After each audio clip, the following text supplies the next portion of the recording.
ঘুমোবো আমি, ঘুমোবে তুমি, গল্প শোনাবে ঘুম পড়ি, হালকা আলো, চোখ বন্ধ। চলো একটা গল্প শুনি। রাতের গল্প বাংলায়। আজকের গল্প পরীর বাড়ি।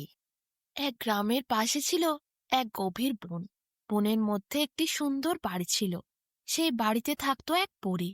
বাড়ির চারপাশে সে মন্ত্র পড়ে রেখেছিল। কোনো ছেলে সেখানে গিয়ে পড়লে সে আর বেরিয়ে আসতে পারত না। কোনো মেয়ে সেখানে গিয়ে ঢুকলে সে সঙ্গে সঙ্গে পাথর হয়ে যেত। লাল, নীল, হলুদ, কমলা নানা ধরনের পাথর করে সাজিয়ে রাখত সেই পরী। ৭০০ মেয়েকে পরী এইভাবে নানা রঙের পাথর বানিয়ে বানিয়ে নিজের বাড়িতে সাজিয়ে রেখেছিল। গাঁয়ের দুই ভাই বোন একদিন খেলতে খেলতে সেই বনের মধ্যে এসে পড়ল। ভাইটির নাম ছিল রূপ, আর মেয়েটির নাম ছিল স্বর্ণা। রূপ আর স্বর্ণা দুজনেই বনের ভেতরে খেলতে খেলতে পথ হারালো এমন ভাবে আর পথ খুঁজে পেল না। বনের যে রাস্তা দিয়ে তারা যাচ্ছে যেন ভেতরে গিয়ে একটি রাস্তাতেই মিশছে। অসম্ভবভাবে রাস্তাগুলো বাজেভাবে ছড়িয়ে ছিটিয়ে। কোনো রাস্তা দিয়েই তারা বনের থেকে বাইরে বের হতে পারছে না, বরং আরো যেন গভীরে প্রবেশ করতে থাকছে। এইভাবে দেখতে দেখতে সন্ধ্যা নামল, সূর্য অস্ত্র গেল। সূর্য অস্ত্র যাওয়ার সাথে সাথেই ছোট্ট ভাই বোনটি ভয় খেতে শুরু করলো। এত গভীর বনের মধ্যে তারা এসে পৌঁছেছে, কিভাবে তারা নিজেদের গ্রামে ফিরবে? সেখানে যে মা অপেক্ষা করছে তাদের জন্য। কি আর করবে? জঙ্গলের মধ্যে সন্ধে সময় তারা দেখতে পেল একটি বাড়ি। সেই পরীর বাড়িটিই ছিল ওই বাড়িটি। হালকা বাতি জ্বলছিল বাড়ির মধ্যে। ছোট্ট ভাই বোন দুজনে ভাবল, ওই তো, ওখানে একটু আশ্রয় পাওয়া যেতে পারে। আমরা তো এখন রাত্রিবেলায় বনের থেকে বাইরে বের হতে পারবো না। কাল সকালেই সূর্যর আলো বের হলে আমরা তখন বেরোনোর চেষ্টা করব। এখন আজ রাতটা ওই ঘরেই আমাদেরকে গিয়ে থাকতে হবে। ভাই বোনের পর ঘরের দিকে এগোলো।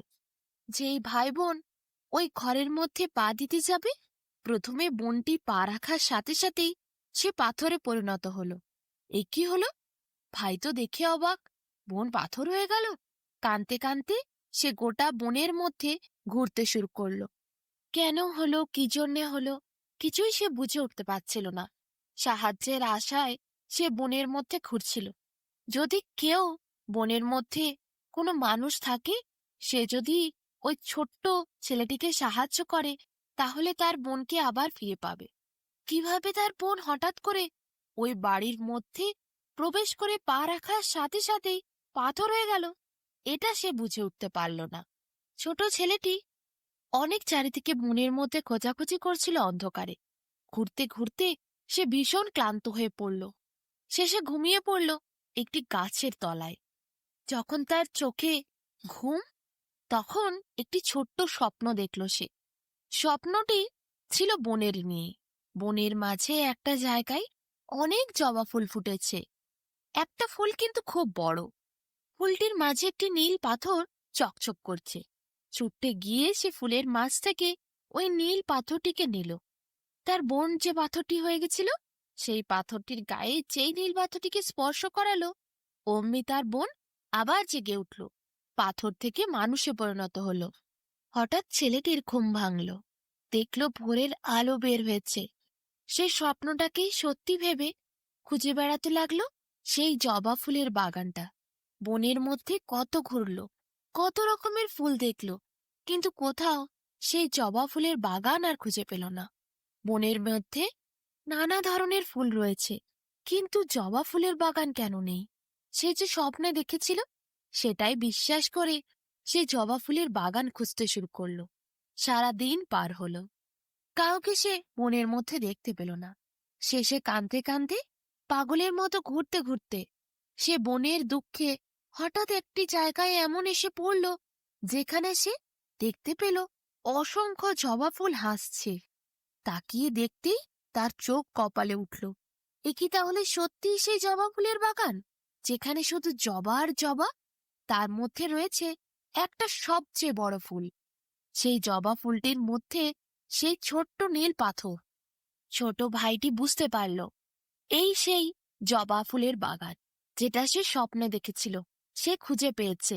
তাড়াতাড়ি সবচেয়ে বড় ফুলটির কাছে সে গেল। দেখল চকচক করছে সেই নীল পাথর। হাতে করে নীল পাথরটি ফুলটির মাছ থেকে সে তুলে নিল। তারপরে আবার বনের মধ্যে ঘুরতে শুরু করলো। ঘুরতে ঘুরতে সে সেইখানে এসে পৌঁছালো যেখানে ছিল দুষ্টু পরীর বাড়ি। দরজাটা সেদিন খোলাই ছিল। পরী তখন বাড়িতে ছিল না। সে বাড়ির ভেতরে যেই প্রবেশ করলো, অমনি ভেতরে ঢুকতে দেখতে পেল সারি সারি কত পাথর। তার বোনের পাথরটা কোনটা তার খুঁজতে একটু সময় লাগলো। কিছুক্ষণের মধ্যেই ছেলেটি কিন্তু সেই পাথরটি খুঁজে পেয়ে গেল, যেই পাথরটি তার বোন। তারপর সে নীল পাথরটিকে বোনের গায়ে স্পর্শ করাতেই তার বোন জেগে উঠল। জেগে উঠতেই ভাইকে দেখে বোন জড়িয়ে ধরে কান্না করতে লাগলো।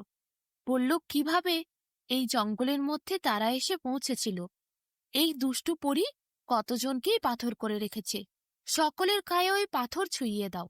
তাড়াতাড়ি করে ছেলেটি সব পাথরের গায়ে নীল পাথরটি ছুঁইয়ে দিল। অমনি 700 মেয়ে সবাই জীবন্ত হলো। ছেলেটির আর মেয়েটির তখন কি ভীষণ আনন্দ। তারা যেন যুদ্ধ জয় করেছে। এত বড় বিপদ কাটিয়ে ওঠা কি কম বড় কথা? এ তো অসম্ভবকে সম্ভব করা।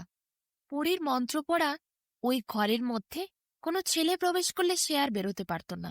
মেয়ে প্রবেশ করার চেষ্টা করলে সে পাথর হতো। কিন্তু যেহেতু নীল পাথরটি ছিল ছেলেটির হাতে, তাই পরীর জাদু কাজ করল না।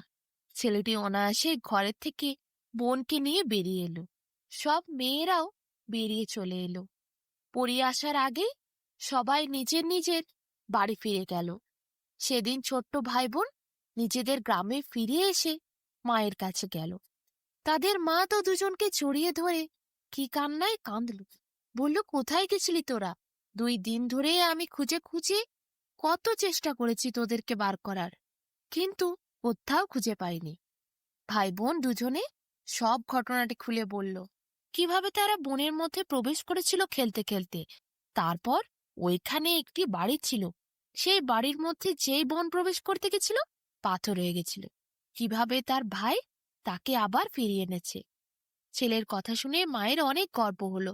সত্যি সে তার বোনকে কত ভালোবাসে তার পরিচয় আজ তার মা পেল। বোনকে বিপদে ফেলে সে কিন্তু একা প্রাণ বাঁচিয়ে চলে আসেনি। সে বোনকে উদ্ধার করে নিয়ে এসেছে। 2 ভাই বোনকে ভালো করে যত্ন করে মা আদর করে খেতে দিল। তারা দুজনে আবার খাওয়া দাওয়া করে খেলা শুরু করলো। তবে ওই জঙ্গলের দিকে আর কেউ যেত না।